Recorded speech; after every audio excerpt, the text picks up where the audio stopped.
Son las 7 de la mañana, 2 minutos. Hola, ¿qué tal? Muy buenos días. Gracias por amanecer con nosotros. Martes 17 de diciembre de 2024. Qué bueno que estemos acá. Tenemos una mañana llena de noticias.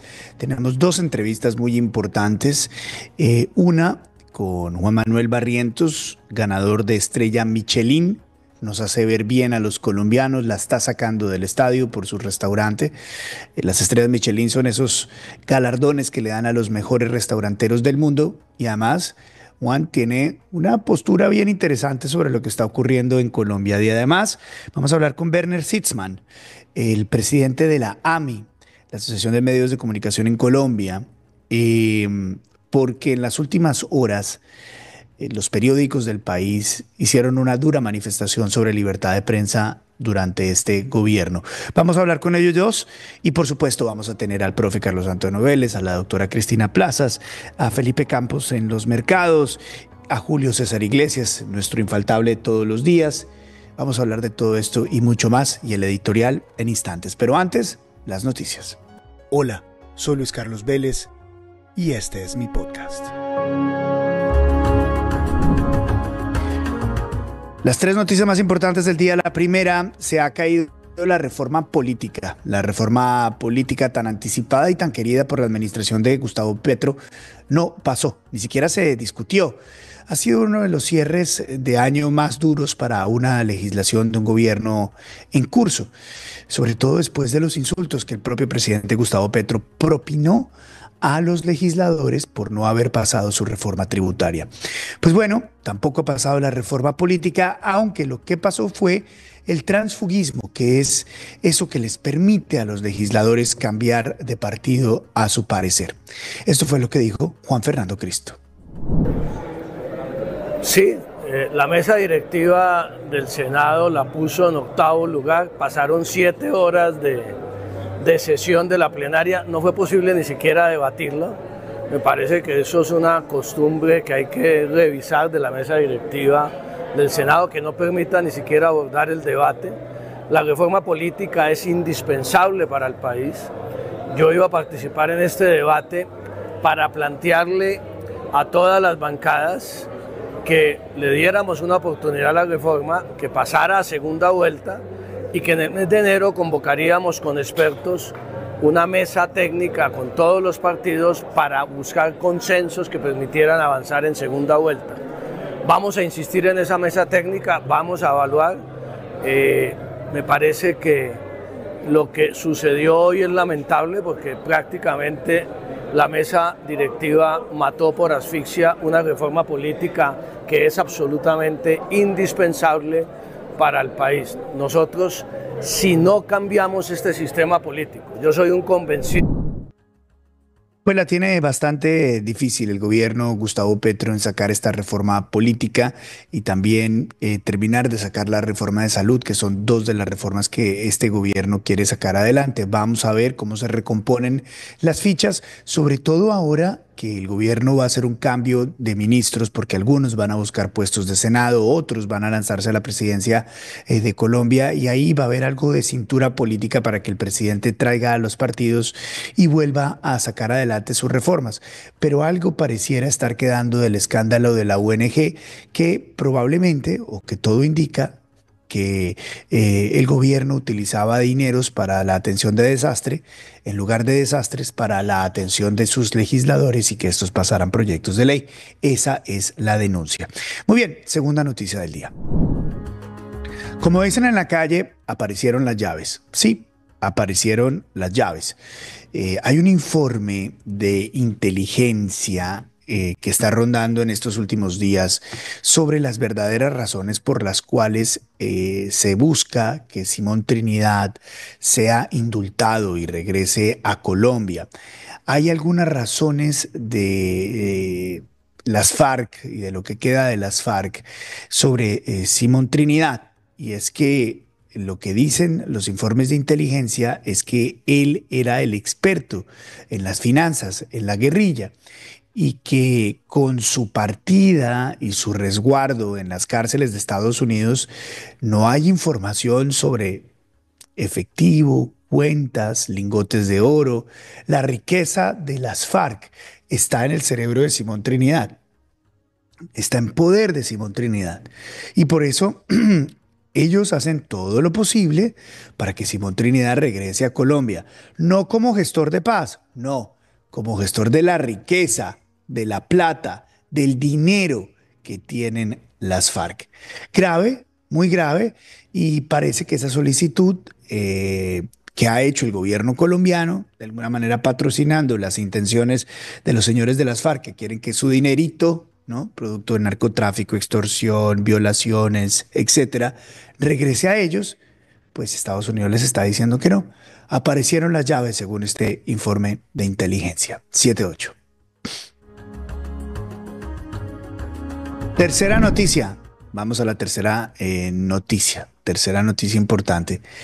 Tremendo regaño le metió en las últimas horas el Consejo de Estado al presidente Gustavo Petro. Esto después de este trino que les quiero mostrar del presidente Gustavo Petro, en el cual él enfiló sus cuestionamientos, rechazó la decisión del Consejo de Estado que anuló la elección de José Luis Borges López como alcalde del municipio de Duitama. En su trino, el presidente Gustavo Petro dice: Colombia necesita jueces justos para acabar su violencia y desigualdad.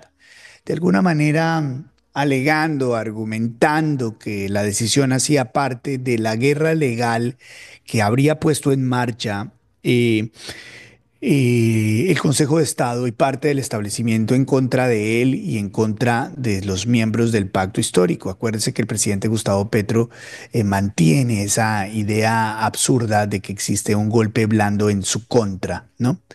Y como existe un golpe blando en su contra, él considera que el Consejo de Estado hace parte de ese golpe de Estado. Pues ayer los magistrados del Consejo de Estado levantaron la mano y le dijeron: presidente, respete. Escuchemos.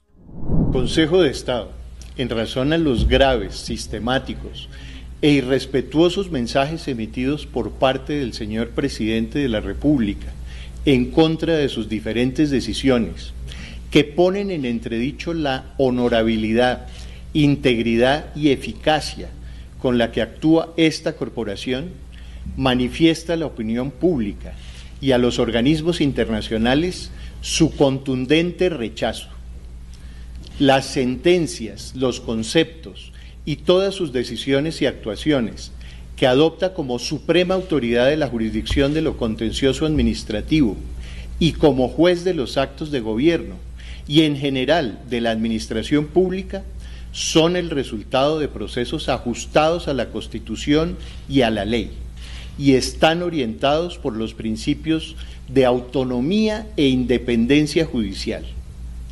La corporación rechaza categóricamente las afirmaciones sin sustento alguno que sugieren que las decisiones judiciales se toman con fines políticos o en detrimento de la voluntad popular, pues éstas distorsionan la realidad y envían un mensaje equivocado a la sociedad.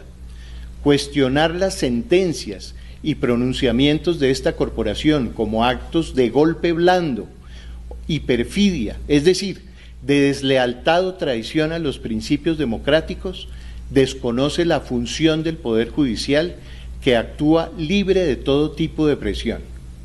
Se hace un llamado. ¡Qué dolor! Esto es absolutamente doloroso, estar viendo a los magistrados, a los togados, hablar y diciendo que se sienten presionados por el presidente Gustavo Petro por su accionar y sus palabras, me hacen sentir como si estuviéramos frente a la situación política en Venezuela o a la situación política en Ecuador o a la situación política, no sé, en Sri Lanka, en cualquier país donde no exista la democracia. Hago referencia a Ecuador y hago la referencia a Venezuela porque son dos de los ejemplos más nefastos.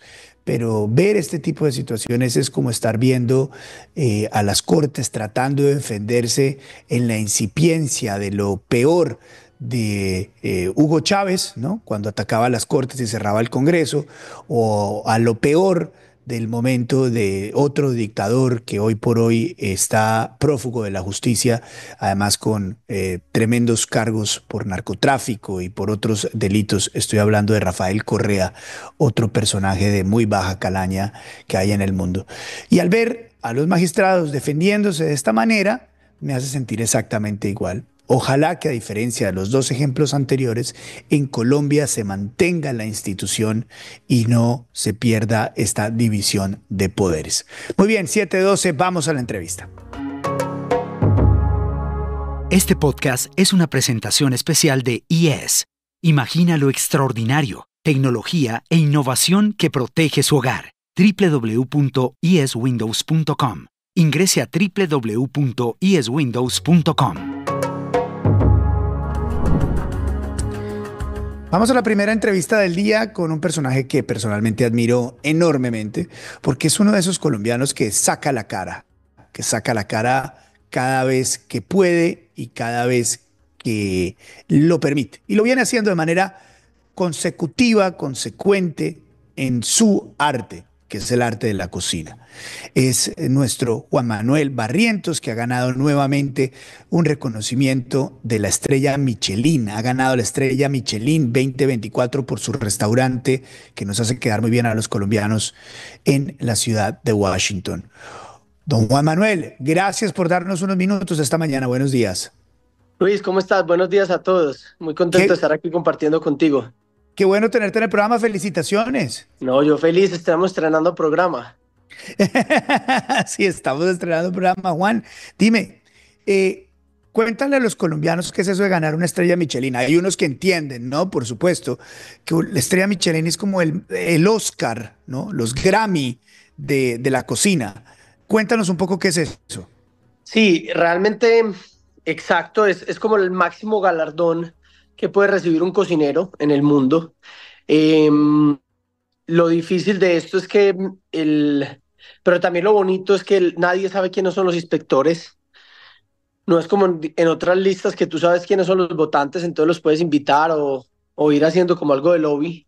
En este caso, los inspectores de la guía son inspectores secretos y van durante el año, van varias veces.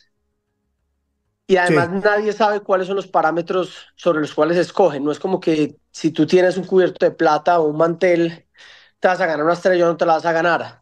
Es algo, digamos, por así decirlo, subjetivo, pero es algo que se hace en la guía desde hace más de 100 años con inspectores que son expertos en evaluar todo tipo de restaurantes. Entonces, digamos que es un reto muy grande y ganamos la estrella este año, ganamos la estrella en abril para Miami y ganamos la estrella en el 2020 del 2024 también para el Cielo Washington.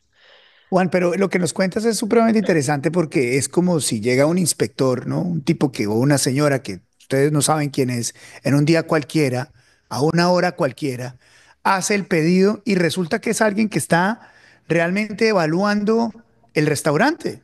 Sí, así es. Y te vas y Y nunca sabes. de locos, de locos. Solo sabes justo cuando se va a llegar el día de la gala en la ciudad donde estás, te llega un mail, te pide tus datos y te invitan a la gala. Y en la gala tampoco sabes si vas a ganar, si nada, o sea, solo en el momento de la gala. Entonces digamos que es un poquito, es emocionante en el momento que la recibes, pero también el ir a la gala, el estar ahí pendientes, la noche, es digamos que como que tensa, pero al mismo tiempo con emoción cuando la ganas. Juan, tu restaurante al cual he ido en múltiples oportunidades porque me encanta, porque es Gracias. delicioso, porque es maravilloso. Es comida colombiana, pero a la manera en que tú la interpretas, ¿no? Así es. Sí, yo la llamo cocina de autor colombiana porque tiene, digamos que una gran inspiración en productos colombianos, en historias, pero también yo siempre creo que la cocina tiene que dialogar, la cocina o un restaurante tiene que dialogar con su entorno. Entonces, digamos que en el caso de Washington tenemos una base de nuestros ingredientes, es original de fincas y proveedores de Virginia, de Maryland, de Baltimore. Y en el caso de la Florida, de muchas granjas orgánicas que hay en el sur de la Florida. y lo que hacemos es complementamos con ingredientes colombianos para darle esa alma colombiana. Y en Colombia, en Medellín y Bogotá, cada menú también es completamente distinto, porque digamos que el menú de Medellín dialoga mucho más con la base de ingredientes de Antioquia, el de Bogotá de la sabana cundiboyacense, y para darle un poquito como de identidad a cada menú, lo que nosotros hacemos en Medellín y Bogotá es buscar una segunda región que nos nutra en los menús. Entonces a veces tenemos un menú que es de Antioquia en Medellín, inspirado con el Amazonas. Otro menú que está en Bogotá con ingredientes de la zona cundiboyacense, pero también con cocina Wow. caribe o pacífico. Y de esta manera también vamos mostrando diferentes ingredientes, viajes y historias que vamos conociendo en el país a medida que viajamos. Tú eres un berraco porque arrancaste en Colombia, has internacionalizado tu producto, ahora te lleva a los premios más grandes. Pero hay una cosa que yo admiro mucho de lo que haces, Juan, y es principalmente creer en el país. ¿Por qué crees en Colombia a pesar de que no estamos pasando por nuestros mejores días? Días. A ver, primero yo amo Colombia y es verdad, no estamos en nuestros mejores días. Veníamos en una racha casi de 20 años de transformación. Yo soy como de esas generaciones que quedó ensanduchadas porque somos de las últimas generaciones que crecimos sin celular, pero somos adultos con celular, etcétera, etcétera.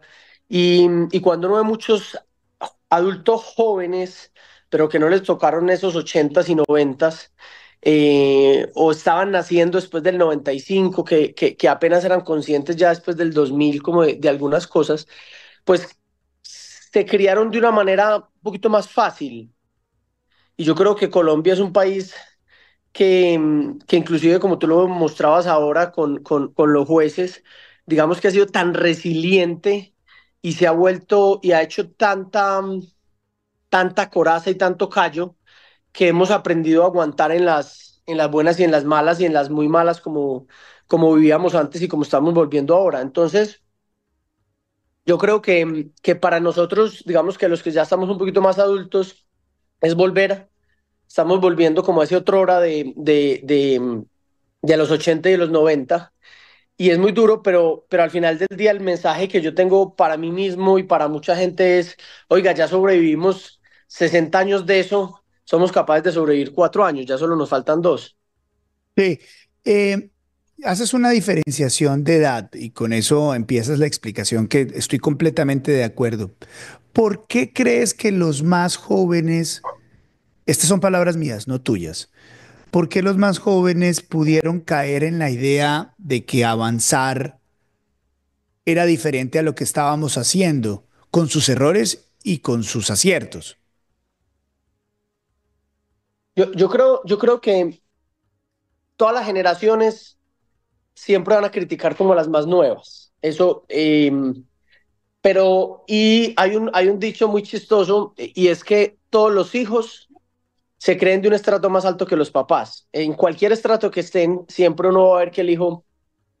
Y yo creo que haciendo eco como de ese dicho, es un poquito como que los papás trabajamos por los hijos para que a los hijos no les toque lo duro que uno no le tocó, ¿cierto? Entonces yo creo que a estas generaciones nuevas que digamos que no tuvieron ese conocimiento de lo que era vivir en el miedo, en la violencia, en la de muchas cosas, porque es que uno a veces ya uno se acostumbró tanto y normalizó tanto la violencia en este país que ni siquiera la violencia lo asusta, pero volvimos a unas cosas que son inverosímiles, como comparar militares con guerrilleros en una ceremonia, que uno dice, es que ya esto linda es como con la estupidez humana, ¿sí me entiendes? Entonces, cuando a ellos no les tocó eso, cuando no les tocó que nos mataban, que nos secuestraban, que nos dejaban acorralados en las ciudades sin poder ir a los pueblos, que nos robaron el campo. Mira, yo te voy a decir una cosa como cocinero. A mí siempre me dicen, ¿usted por qué cree que Perú salió adelante más rápido, que México, por ejemplo, salieron adelante más rápido con cocinas muy parecidas a las nuestras? desde la riqueza cultural, porque no quiero comparar peras con manzanas. A alguien le gustan más las peras y a alguien más las manzanas, pero nuestra riqueza cultural desde los microclimas, desde las migraciones que enriquecieron los tipos de cocinas, uno los puede comparar muy fácil con el norte de Sudamérica y con gran parte de Centroamérica. Y uno dice, pero ¿por qué ellos y no nosotros? Y yo digo, es que nosotros durante 60 años nos tocó migrar a las ciudades y en los pueblos comer la comida de lata porque es que ni siquiera se podía salir a las veredas. Mm. Entonces ahí se perdieron recetas, ahí se perdieron las tradiciones de las cocinas indígenas, de las cocinas de muchos pequeños grupos étnicos que migraron a diferentes lugares del país. Entonces nosotros, digamos que tuvimos un atraso y creo que también el boom que hay hoy de cocina y de cocineros explorando de una manera muy bonita el territorio y proponiendo muchas cosas nuevas también es un, una muestra de resiliencia de ese campo que se nos robaron hace 60 años y que hoy nos lo están volviendo a robar. Claro. Juan, pues es una lectura muy, muy acertada sobre lo que pasa en Colombia. Queríamos felicitarte, agradecerte por todo el esfuerzo que haces y por esta estrella Michelin que hace enarbolar nuestra bandera, la amarilla, la azul, la roja, que identifica a nuestro país y que identifica tu comida y que nos pone en los mejores momentos en el mundo. Te mando un abrazo, muchas gracias. Luis, a ti también que eres un titán de siempre decir la verdad, te felicito, te admiro y lo que estás haciendo y lo que siempre has hecho, síguelo haciendo, que necesitamos también en el país personas como tú siempre con la verdad por delante. Juan, te mando un abrazo, gracias. Hasta luego. Cuídate, gracias. 7 de la mañana, 23 minutos. Juan Manuel Barrientos, una estrella. Él es una estrella Michelin. 7:23, vamos a la segunda entrevista. Bien, hoy vamos a hacer dos entrevistas porque este es un evento importante. Ayer abrimos los periódicos en Colombia y nos encontramos con sendos editoriales, ¿ah? Editoriales hablando sobre la libertad de expresión y la necesidad de protegerla. Aquí están algunos de los editoriales que aparecieron en la prensa colombiana. Todo hace parte de un esfuerzo, aquí este es el del tiempo, dice un pilar de las libertades, ante evidentes amenazas a la libertad de prensa desde varios frentes es necesario hacer un llamado a proteger este sagrado derecho. Y así apareció en Portafolio, en La República, en El Colombiano, en El Heraldo, etcétera. Y como decía, esto es un esfuerzo de la Asociación Colombiana de Medios de Información, de la AMI, cuyo director es el señor Werner Sitzmann. Werner, estás con nosotros. ¿Qué tal? Muy buenos días. Buenos días, Luis Carlos. Mucho gusto de estar aquí en tu nuevo programa. Gracias por darnos unos minutos. Cuéntanos un poco por qué se movilizaron, por qué movilizaste a los diarios, a las publicaciones en Colombia a sacar este muy duro editorial. Pues mira, Luis Carlos, lo primero que tengo que hacer es darle el crédito a los directores, porque esta fue una iniciativa que surgió espontáneamente de ellos mismos. Nosotros como asociación hicimos un pronunciamiento el 3 de octubre con un espíritu que ha caracterizado mucho a esta asociación, que ha sido el constructivo, el de siempre buscar fórmulas para construir, para co-construir, para trabajar unidos a propósito de una industria, la nuestra, la de los medios, la del periodismo, que ha venido sufriendo amenazas muy complejas de mucho tiempo atrás, empezando por su modelo de sostenibilidad. Sin embargo, el deterioro, el impresionante deterioro en los índices de libertad de expresión en los últimos 2 años, en octubre nos llevó a hacer este llamado, que en primer lugar estaba dirigido a la ciudadanía, para que entendiera la importancia de defender sus derechos a la libertad de prensa, a la libertad de información, a la libertad de expresión. Y digo sus derechos porque esos son derechos que a veces suenan como si fueran de los medios y de los periodistas. Y la libertad de prensa no es un derecho de esos grupos, la libertad de prensa es un derecho de todos nosotros. Y a raíz de todos estos acontecimientos, los directores consideraron, como digo, dándoles el crédito de que fue su propia iniciativa, como un balance de año, la necesidad de unirse alrededor de una reflexión que, como hablan los editoriales por sí mismos, pues pretende ser eso, una declaración de principios, una descripción de unas realidades complejas, un acto de unión para darle voz a este llamado, entre otras, entre quienes tienen la posibilidad de tener una voz un poco más potente frente a quienes no la tienen, como son los medios regionales, los medios locales, los de esos periodistas que son casi que los únicos que existen en su pueblo, en su vereda, en su municipio, en su región, y que están haciendo esos esfuerzos titánicos, no por hablar de política y de polarización, sino para hablar de lo que ocurre con corrupción, con violencia, con la realidad del día a día de sus regiones para sus habitantes, el periodismo puro, y que se están viendo amenazados por toda clase de grupos ilegales y criminales en este país. Y es que esa estigmatización y esa generalización alrededor de que el periodismo es lo peor, de que desinforma, de que es la fuente de los problemas, etcétera, va generando una ola, ¿no? Que produce incluso muertes. Y Colombia ha venido a registrar unos resultados aterradores en ese frente, razón por la cual, pues, este editorial, como una declaración de principios, de un llamado a la conciencia, dirigido más, insisto, también hacia la ciudadanía y hacia la gente, lo que pretende es ir haciendo un poco de pedagogía y generando conciencia alrededor de este problema y de este riesgo que tenemos al final del día todos los ciudadanos. Em, ¿Han recibido algún tipo de respuesta ante este editorial por parte del gobierno? Porque este es un gobierno, Werner, que se ha caracterizado por su rivalidad ante los medios de comunicación. No se nos olvida esto de muñecas de la mafia, de periodistas de la mafia, de mafioperiodistas, del ataque constante de las redes del presidente, de las redes del gobierno, de las redes pagas de las entidades del gobierno que tienen como objetivo, como el propio Gustavo Bolívar en una grabación que revela la revista Semana, tenían como objetivo desprestigiar, atacar a los medios de comunicación. ¿Ha habido algún tipo de respuesta por parte del gobierno?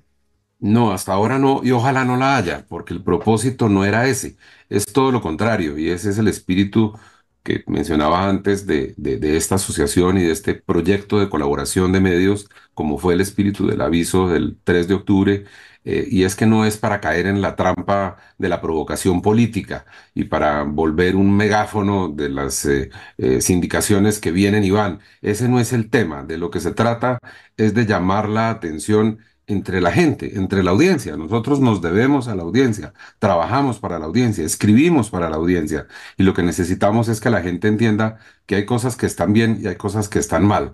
Que, por ejemplo, optar por consumir X o Y contenidos, acudir a una determinada fuente, preferir a uno u otro periodista, eso es algo que le corresponde o le debe corresponder libremente a cada uno, en función de sus intereses, en función de sus motivaciones que deben ser intelectuales, que deben ser espirituales, que deben ser para generar criterios, ¿no? Entre la gente para tomar decisiones, pero no esta trampa de la contienda política permanente de este discurso de los buenos y los malos de unos contra otros, porque eso no tiene presentación. De manera que, como te digo, en esa línea de dirección no hemos recibido respuesta y ojalá no la recibamos. Cualquier respuesta debería ser es en la práctica, con cambios en las actitudes, con cambios en las posiciones, con respeto Sí. por las libertades.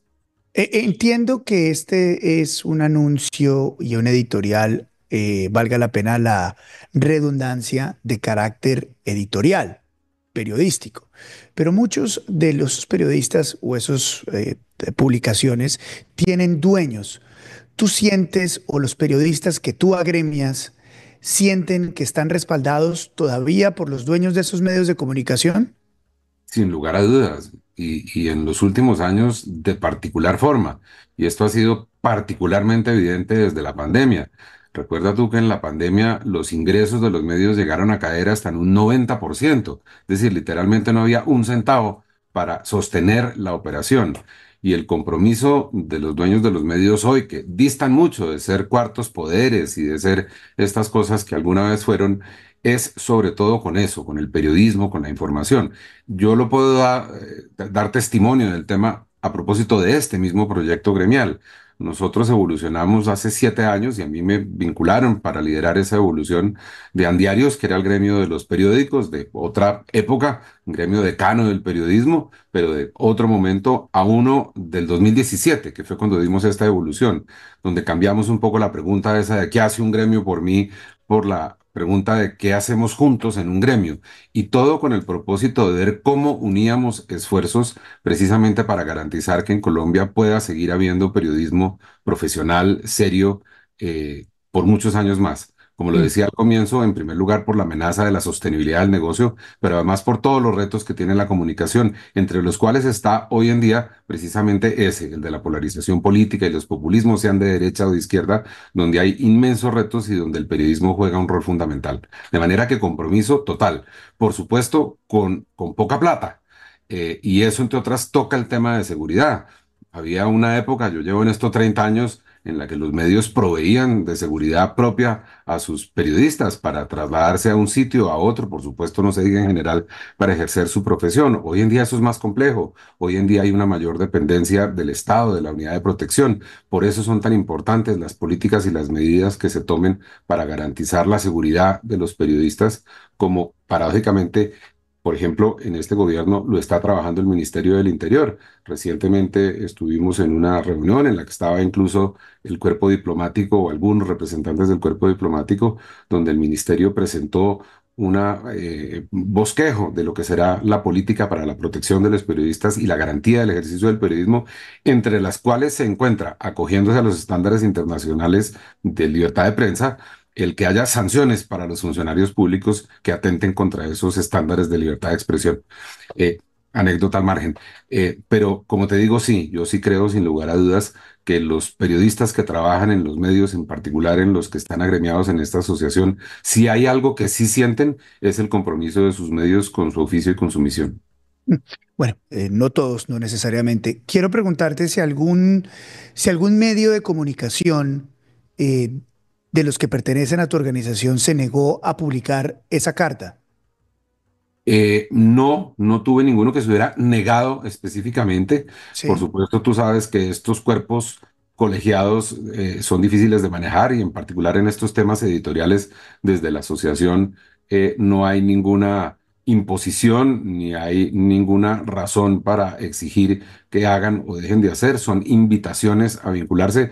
No es fácil coordinarlos a todos y como te digo, cuando surge espontáneamente en una reunión de directores que la tenemos con alguna periodicidad, a veces no están todos, entonces a los que no están, pues hay que buscarlos y a veces no es igual poner en contexto a quien no estuvo en una o en varias reuniones donde se han discutido otras cosas.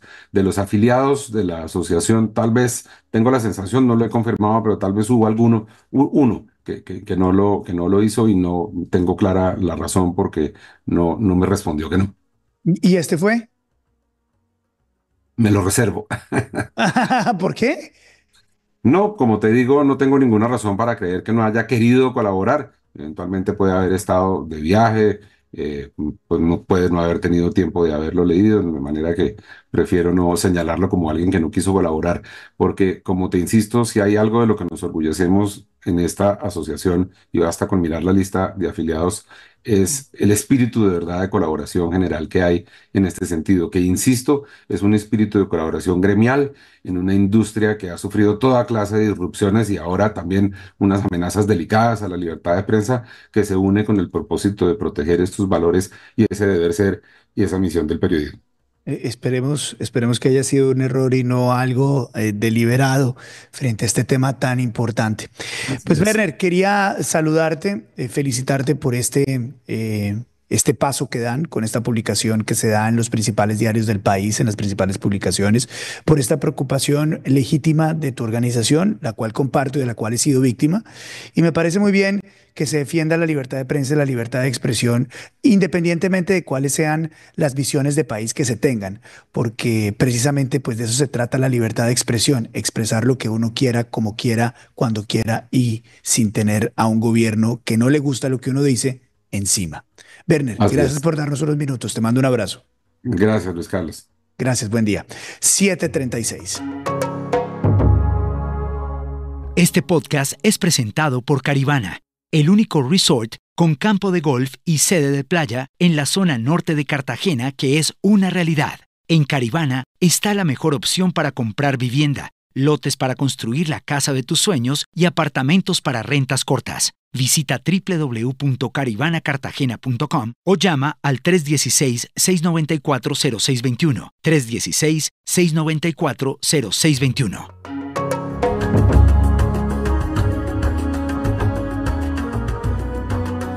Don Julio César Iglesias, ¿qué tal? Muy buenos días. Luis Carlos, buenos días, ¿cómo anda? Pues bien, yo dejo esta entrevista que acabamos de hacer con el señor Sitzman de AMI. A ver, quiero ponerlo de la manera más correcta posible. A mí no me deja de preocupar el hecho de que este año 2024 se cierre con que las voces que más cuestionaron al gobierno de Gustavo Petro no estén en un medio de comunicación tradicional como antes estaban. Por diferentes razones. La salida de los que más hemos criticado a esta administración, ya no estamos en medios de comunicación tradicionales este año. Y lo que yo he aprendido en la vida, Julio, es que uno no puede ver los hechos de manera independiente, cosa que tú haces muy bien, sino que tiene que ver el efecto colectivo y buscar tendencias. Y cuando uno identifica una tendencia, tiene que identificar el beneficiario de la tendencia. Y me es difícil creer que no sea una tendencia el hecho de que las personas que más han criticado a este gobierno terminen el año por fuera de un gobierno, por fuera de medios de comunicación tradicionales, por diferentes razones. Me genera mucha inquietud. Voy a ponerlo de esa manera. Inquietud. De acuerdo, Luis Carlos. Y no sé si es una tendencia, pero sí identifico quién es el beneficiario. Sí, y el timing, ¿no? Estamos a un año de la campaña presidencial prácticamente, a un año de que las elecciones al Congreso entren en su etapa más caliente. Entonces genera preocupación. Y dos entrevistas, Luis Carlos, muy diferentes, ¿no? Que dejan con sensaciones muy diferentes también, porque uno escucha a un empresario como Barrientos, ¿no? Tan destacado, que está dejando el nombre de Colombia tan en alto, pero al mismo tiempo con esa valentía para decirle al pan, pan y al vino, vino.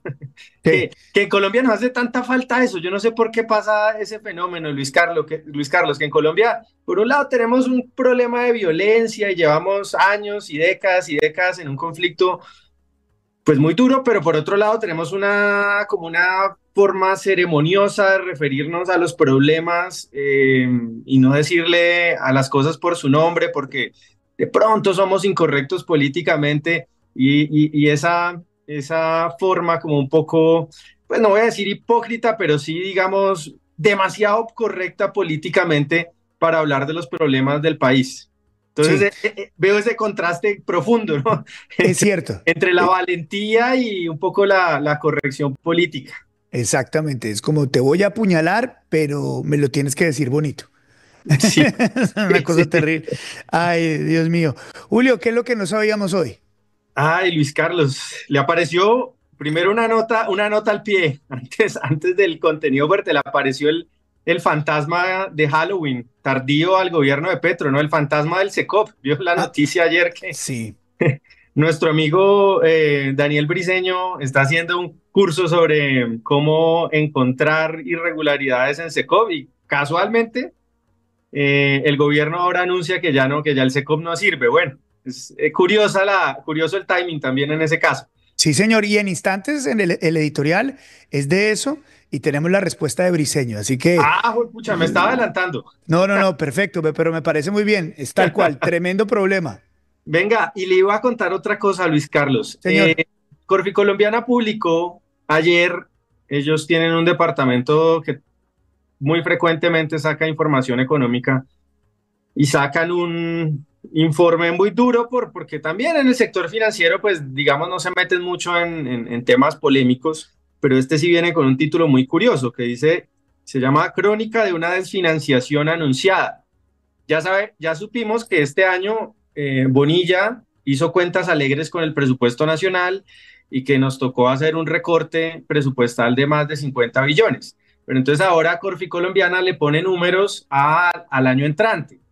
Recuerda la semana pasada el berrinche terrible que armaron los ministros y funcionarios del gobierno por la caída de la tributaria, que porque no iban a entrar 10 billones de pesos de ingresos tributarios o de mayor cupo de deuda, pues prácticamente el Estado se iba a paralizar, no iba a haber seguridad, ni iba a haber obras de infraestructura, ni metro, ni nada. Salieron con esa historia la semana pasada. Pues Corfi Colombiana un poco le entra al fondo a los números que tanto le disgustan al gobierno. Es un gobierno datafóbico, y comienza a hacer esas cuentas. Y dice, el año entrante en el presupuesto del Ministerio de Hacienda, del presupuesto general de la Nación, aparece que vamos a tener 316 billones de ingresos. Y Corfi Colombiana calcula que en realidad apenas vamos a tener 277 billones de ingresos tributarios por la DIAN. La medio bobadita de 39 billones de desfase, de cuentas alegres en última, Luis Carlos. O sea, cuatro reformas tributarias de estas que pusieron a berrear al gabinete ministerial, pues 4 reformas tributarias son las que no vamos a recibir, porque están haciendo cuentas alegres. Y por otra parte, entonces dice Corfi Colombiana que para poder cumplir la regla fiscal, para que no rompamos la regla fiscal, porque si ejecutamos el presupuesto, pero los ingresos se reducen en 40 billones, como sabe cualquier familia, pues vamos a entrar en un desajuste insostenible que nos llevaría a un déficit cercano al 7%, que ya eso pues es de niveles de hecatombe. Entonces también hay que reducir el gasto. Y ese gasto caería entre 30 y 35 billones de pesos. O sea, versus lo que está en el papel, va a caer 35 billones de pesos. Entonces acá lo que los ministros en el fondo nos están anunciando es que ellos también, por supuesto, saben estas cifras, saben que presentaron un presupuesto desfinanciado, que ya está anunciado el desfinanciamiento, y en lugar de, digamos, ser responsables y ajustar el presupuesto a la realidad, lo que hacen es comenzar a echarle la culpa al Congreso. Y la gran pregunta detrás de todo esto, Luis Carlos, que yo creo que es la pregunta más importante, es ¿por qué? ¿Por qué el gobierno presenta un presupuesto desfinanciado en 30 o 35 o 40 billones de pesos otra vez? Y yo creo que aquí esto es un poco, digamos, son asuntos técnicos, presupuestales, pero en el fondo lo que le estamos entregando al gobierno es un poder muy grande sobre el presupuesto general de la nación, ya no solamente en la ejecución, que es el papel que le corresponde al Ejecutivo, sino que en una democracia se supone que el legislativo, el Congreso, determina los rubros generales del gasto y luego el Ejecutivo va y gasta. Pero aquí, como tenemos un desfase tan grande, el gobierno está haciendo politiquería con el presupuesto, porque si tienes que recortar 40 billones de pesos, entonces puedes castigar a tus enemigos, como efectivamente están anunciando, castigar a Bogotá, a Carlos Fernando Galán, que es un enemigo del gobierno, y pues no castigar o premiar a tus amigos. Es una forma, también esa discrecionalidad, esa autonomía que no es democrática del Ejecutivo para determinar en qué gastar, no solamente en ejecutar, sino determinar en qué gastar, pues está digamos, en el núcleo de este supuesto desfase involuntario del gobierno, o es la razón detrás de estas cuentas alegres, Luis Carlos. Me gusta mucho algo que dices tú, gobierno datafóbico. Así es. Creo que me voy a robar ese titular para una columna.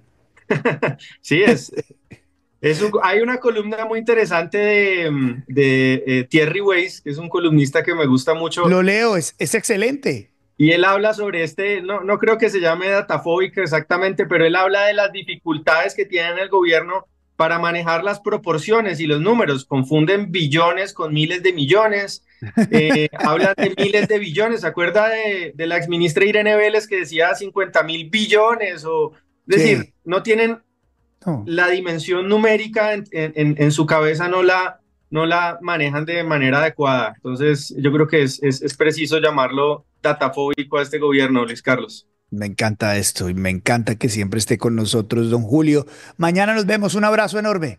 Chao, Luis Carlos. Saludos a todos. Nos vemos. 7 de la mañana, 46 minutos. Muy bien, son las 7:46, avanza el programa, veo mucha audiencia esta mañana en YouTube, veo muchísima audiencia también en X. Recuerde que el programa no solamente lo puede ver en diferido, sino que hacemos una versión podcast. Entonces usted puede buscar Vélez por la mañana en Spotify también para que lo oiga. Entonces ya estamos en Spotify, estamos en YouTube, estamos en X y si Dios quiere, próximamente vamos a estar en otros sitios también. Pero no quiero adelantar mucho de lo que se viene porque esto solamente está creciendo y está creciendo cada vez más por ustedes. Doctora Cristina Plazas, ¿qué nos sorprende hoy? ¿Qué tal? Buenos días. Muy buenos días, Luis Carlos, y a todos los que nos siguen. Hoy no me sorprende la historia que les voy a contar. ¿Se acuerdan que hace unos días les había comentado que Oti Patiño, el comisionado de paz, en un foro de la supuesta paz total, había admitido que los cese al fuego habían fracasado históricamente? También les había contado que el ministro Velázquez, el de Defensa, había reconocido que era necesario fortalecer los mecanismos de monitoreo y verificación para que estas treguas no sigan beneficiando a estos bandidos. Pero Luis Carlos, como todo en este gobierno, todos son los reyes de la incoherencia. Mire con lo que salió Oti Patiño hoy. Haya un decreto para que la fuerza pública, dadas ciertas condiciones, georreferenciación y demás condiciones, pueda, digamos, suspender operaciones ofensivas contra quienes, digamos, involucren en estos compromisos. Pero eso es un bilateral entonces. No es exactamente, porque es distinto un cese al fuego bilateral, que es distinto a cese al fuego simultáneos. Luis Carlos, ¿será que creen que por cambiarle el nombre nosotros vamos a caer en la trampa? ¿Me va a decir que en una semana fortalecieron todos los mecanismos de verificación y monitoreo? ¿Más gabelas para estos terroristas para que sigan fortalecidos en los territorios? No me sorprende, Luis Carlos, que Patiño parezca más un portavoz de los grupos al margen de la ley que un verdadero representante del Estado colombiano. Su doble discurso es cada vez más evidente. Recuerden que él fue el que dijo que los niños reclutados no lo hacían obligados. Mejor dicho, Luis Carlos, no hay nada que me sorprenda. Finalmente fue el candidato de estos grupos el que ganó la presidencia. Todo encaja. Todo va a estar bien. Me encanta estar aquí en su programa, Luis Carlos, porque como le digo, mi admiración, mi respeto y mi agradecimiento por todo lo que ha hecho por sacar a nuestro país adelante. A mí como antioqueño, a mí como paisa, no se me olvida cuando vos pusiste los ojos sobre Medellín en uno de los peores momentos y fuiste enfático y claro en denunciar eso. Eso a mí como ciudadano nunca me va a olvidar. Y yo te aseguro que a la gente de Medellín eso no se le olvida. Pero lo que a mí sí nunca se me va a olvidar es ese cariño que vos le tenés a Medellín y a Colombia. Luis Carlos, te mando un abrazo a vos, a tu gente, a tu familia. Felicitaciones por este nuevo proyecto. Gracias, Luis Carlos, y mucha suerte en esta nueva aventura, que le va a ir muy bien, hermano. Felicitaciones por este espacio.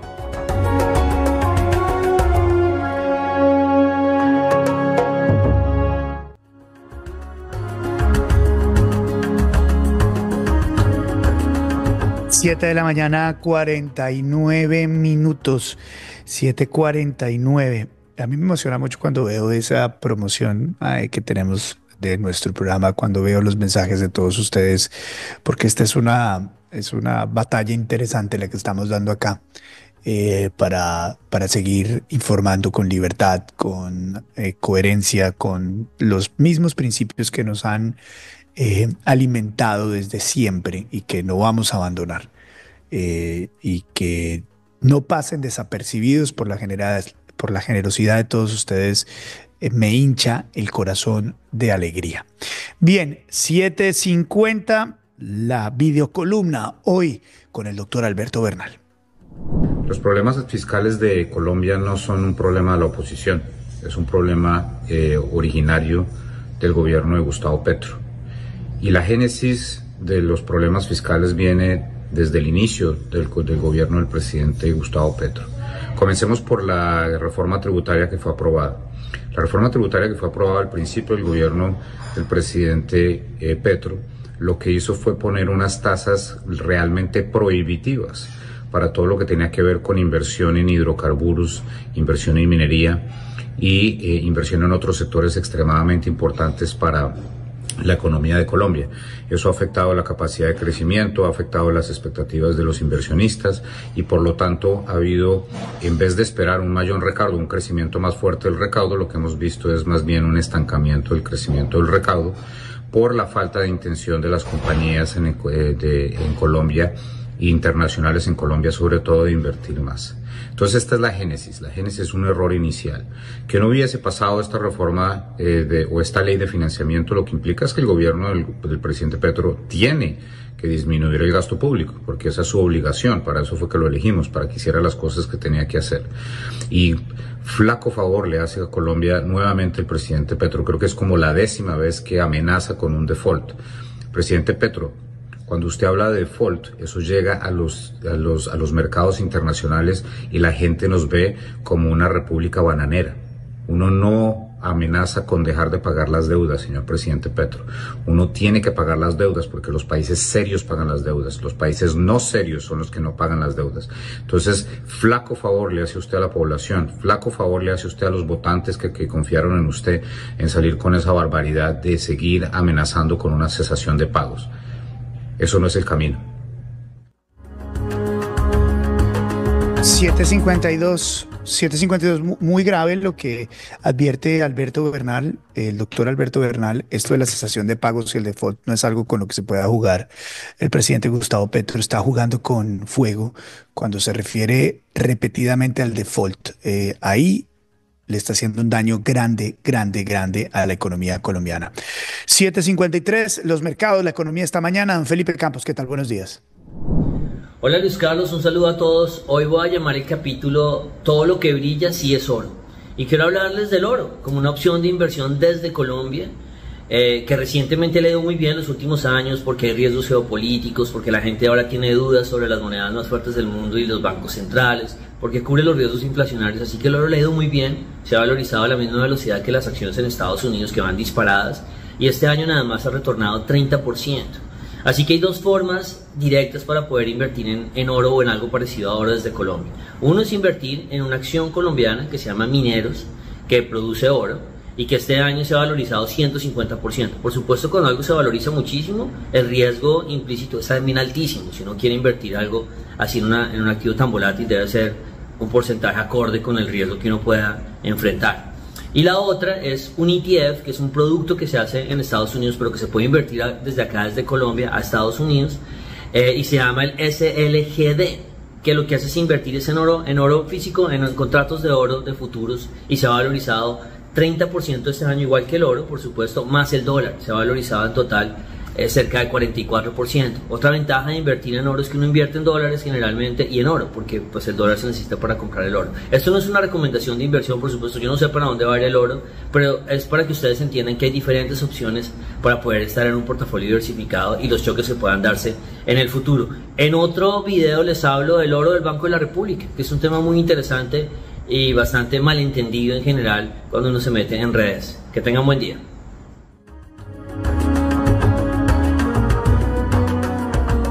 Gracias, Felipe. Felipe Campos con el análisis de los mercados. Buenísima esta observación que hace Felipe sobre lo que está pasando con el oro en el mundo, ¿no? Gracias, Felipe, por tu aporte todo el tiempo acá en nuestro programa de Alianza Valores. Muy bien, el minuto del profe Carlos Antonio Vélez. Profe, ¿qué tal? Buenos días. Hola, buen día. Hoy se va a entregar el premio de Best. A ver, los ubico un poco. Hace unos años, muchos, aparecieron dos premios, Balón de Oro y de Best. Primero Balón de Oro y después de Best. De Best es una respuesta a FIFA a una propuesta antiquísima que es la de entregar el Balón de Oro al mejor jugador de la temporada. Eso es lo primero que hay que marcar. Estos trofeos, estos premios, uno de FIFA y el otro de UEFA, tienen que ver con la última temporada.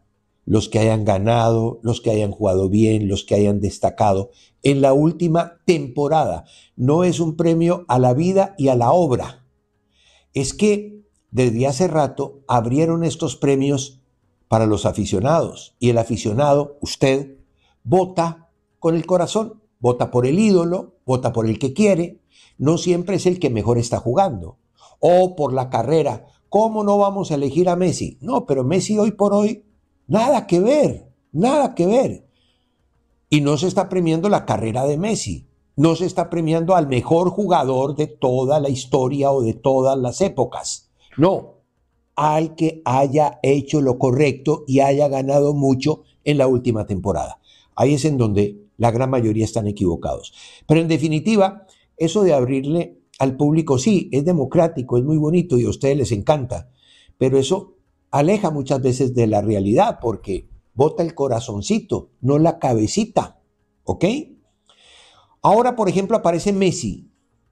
Messi, por encima de Rodri, de Vinicius, de Bellingham, imposible. Yo espero que no, espero que no. Y aparece Guardiola, que es otro producto que vende.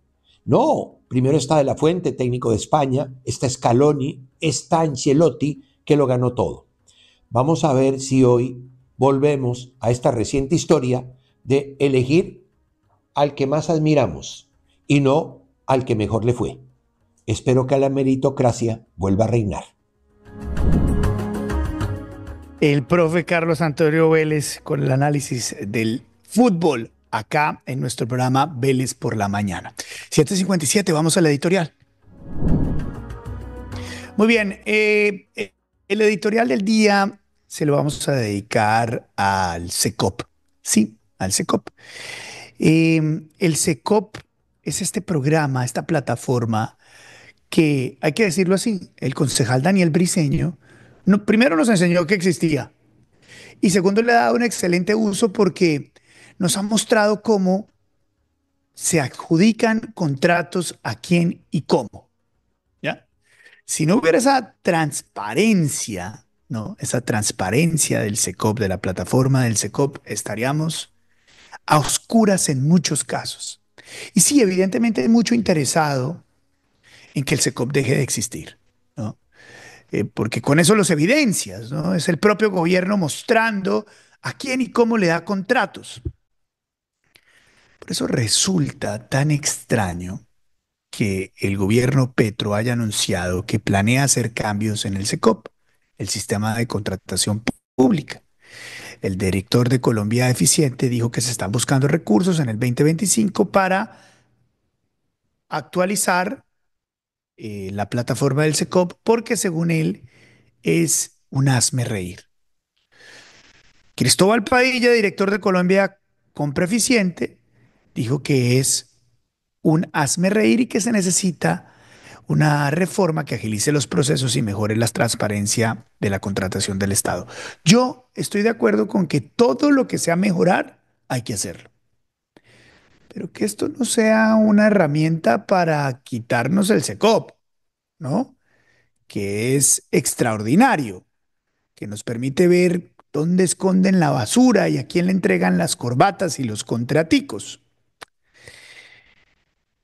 Es muy extraño también que esto ocurra en momentos en que Daniel Briceño, concejal, trabajador incansable por la transparencia de los recursos en Colombia, le está enseñando a los ciudadanos como usted o como yo a manejar el CECOP, a ver dónde están los contratos, quién se gastó esa platica, no sé qué, tal.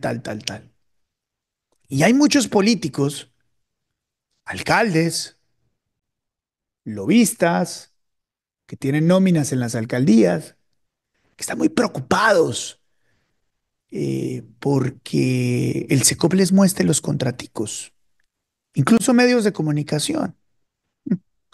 Es escuchar a Daniel Briceño lo que dijo sobre esta posibilidad de que cierren el CECOP. Veamos.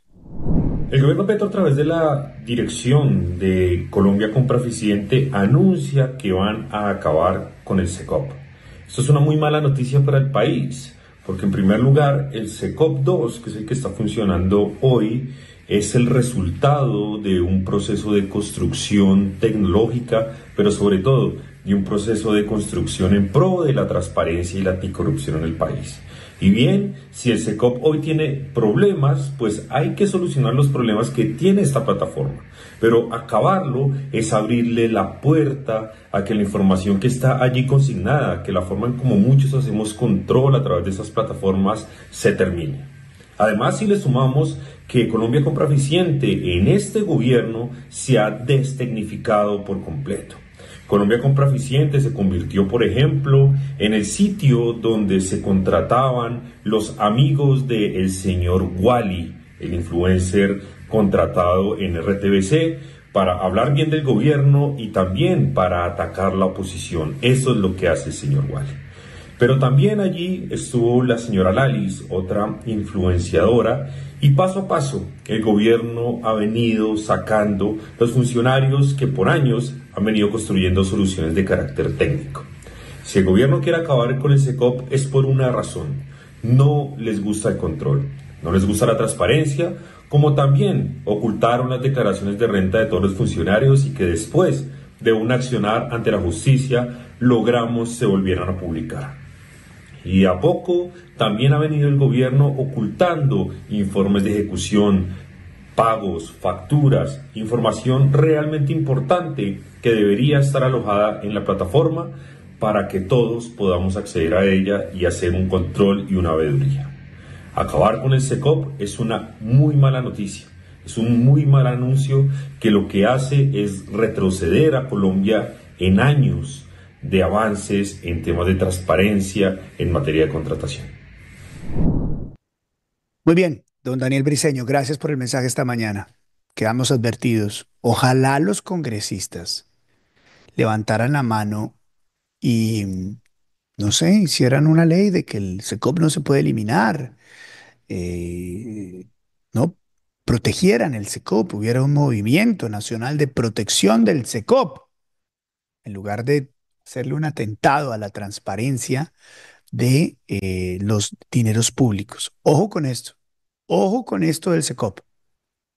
No lo pueden eliminar, al contrario, lo tienen que multiplicar, no lo pueden asesinar. Bien, y la segunda parte de la editorial la quiero dedicar a estas imágenes.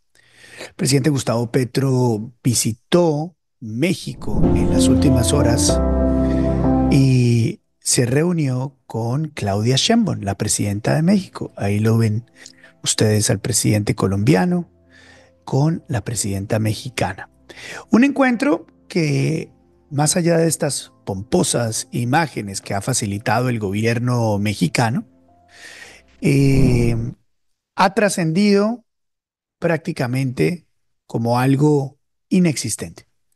Hay que hacer un esfuerzo grande de búsqueda en la prensa para darse cuenta de algún registro tangible, más allá de, hombre, el presidente colombiano se reunió con Claudia Sheinbaum y hablaron sobre cómo fortalecer los gobiernos progresistas en América Latina.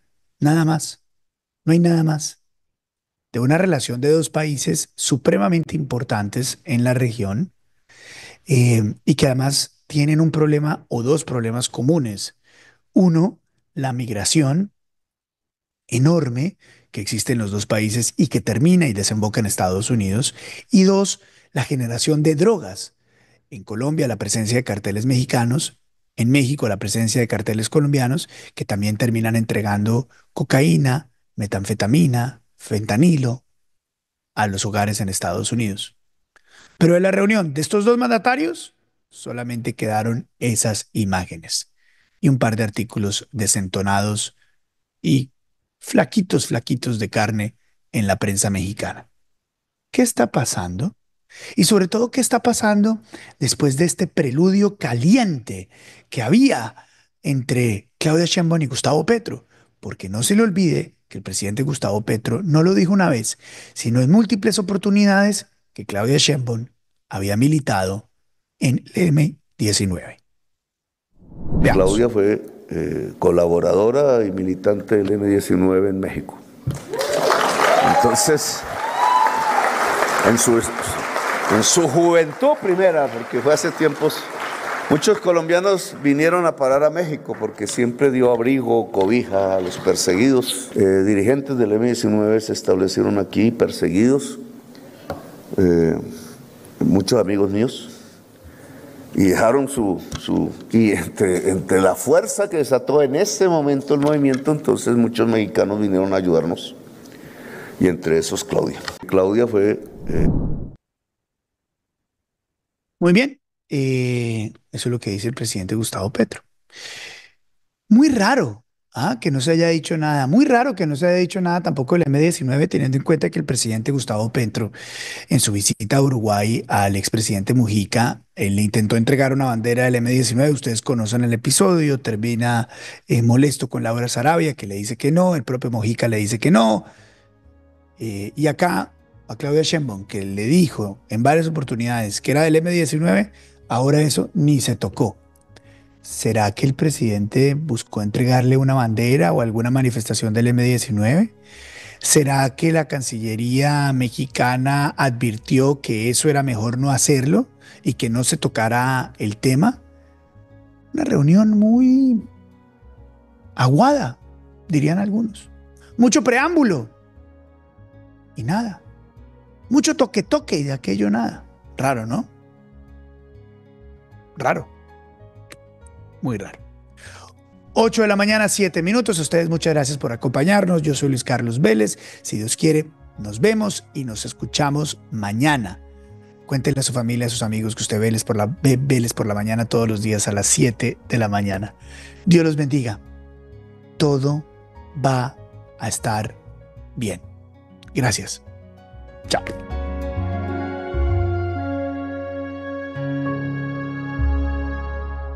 Este podcast es una producción de Visimiria. Producción periodística, Lewis Acuña. Producción de audio, Luis Martínez.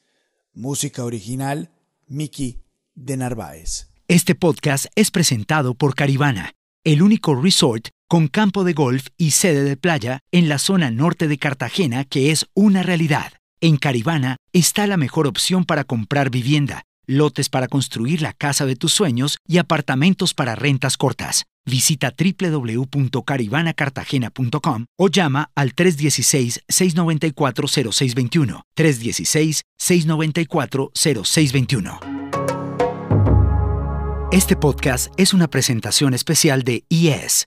Imagina lo extraordinario, tecnología e innovación que protege su hogar. www.ieswindows.com. Ingrese a www.ieswindows.com.